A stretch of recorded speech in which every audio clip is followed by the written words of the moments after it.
From JBS Studios in Greater New York, this is the JBS News Update with Teisha Bader.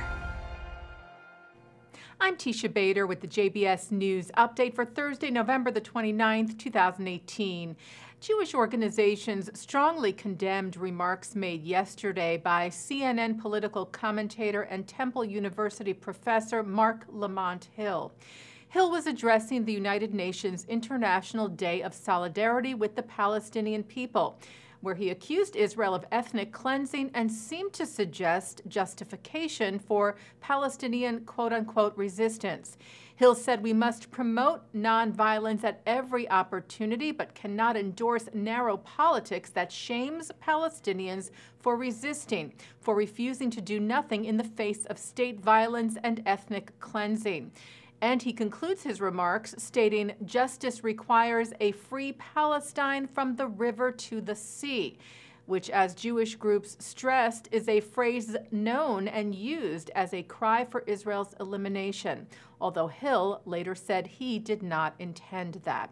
The American Jewish Committee wrote on Twitter, "Let's be clear, from the river to the sea is an open call for Israel's destruction." B'nai B'rith International called for Hill's immediate dismissal. The Anti-Defamation League senior vice president for international affairs, Sharon Nazarian, told the Jewish Journal, "It is a shame that once again this annual event at the United Nations does not promote constructive pathways to Palestinian solidarity and a future of peace, but instead divisive and destructive action against Israel." The office of a Jewish professor at Columbia University in New York City was targeted with hateful graffiti this week. 77-year-old Elizabeth Midlarsky, who publishes research on the Holocaust and has served at the Columbia Teachers College for decades, found 2 swastikas along with the derogatory term Yid spray-painted in red on the walls of her office yesterday. President of the Teachers College, Thomas Bailey, released a statement saying, "We are outraged and horrified by this act of aggression and use of this vile anti-Semitic symbol against a valued member of our community." The New York Police Department is investigating. Well, a group of Jewish Americans is suing Airbnb over its announcement last week to drop homes in the Jewish settlements in the West Bank from its listings. The 18 plaintiffs, most of whom own properties in Israel, filed the civil rights lawsuit in U.S. District Court in Delaware under the Fair Housing Act. The suit was organized by Shurat Hadin Israel Law Center and alleges that the home vacation rental giant's new policy discriminates against them based on their religion, citing that Airbnb continues to allow listings from Muslim and Christian homeowners in the same area.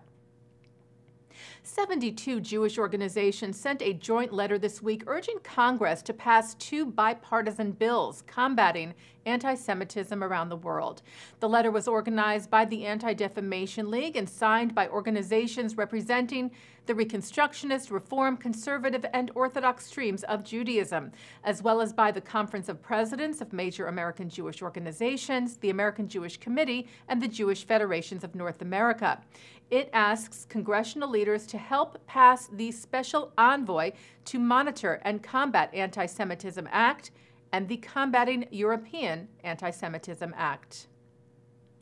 Arson investigators are looking into the cause of a fire in Houston, Texas last night at the Torah V'Chesed synagogue. The Houston Chronicle reports that dozens of members of the synagogue were inside when deputies driving by noticed smoke coming from the synagogue and quickly got everyone out. Some members wanted to go back in to save the Torah scrolls, but firefighters kept them out and went in themselves to rescue the holy articles. Torah V'Chesed's Rabbi Avraham Yagobian thanked the firefighters and police for their bravery, sensitivity, and understanding. Jewish screenwriter and producer Gloria Katz has died. Katz, together with her husband and longtime collaborator William Huck, wrote American Graffiti, for which they were nominated for an Oscar, Indiana Jones and the Temple of Doom, among many other films, and contributed to the script for Star Wars. The Hollywood Reporter quoted Katz as saying the couple shaped the character of Princess Leia into someone who can take command, and not, Katz said, just a beautiful woman that's schlepped along to be saved. Katz died Sunday after battling ovarian cancer. She was 76. The idea of Homefront Command's National Rescue Unit was accepted into INSARAG, the UN's International Search and Rescue Advisory Group. The unit will now operate under the UN in disaster-stricken areas around the world, alongside other rescue units from across the globe. Taking a look now at our programming for tonight on JBS for Thursday, November the 29th. At 7 o'clock, it's Talmud Study. At 8, Israeli author Yossi Klein Halevi and TV journalist David Gregory discuss the Israeli-Palestinian conflict with Rabbi Angela Buchdal. At 9, Mark Golub sits down for part 2 of a discussion on a new state solution with the founders of the movement.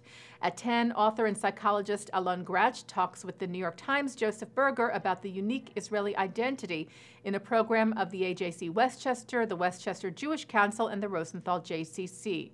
And coming up right after this newscast tonight at 6:30, it's the Debka File. And that's the JBS News Update for Thursday, November the 29th, 2018. I'm Teisha Bader.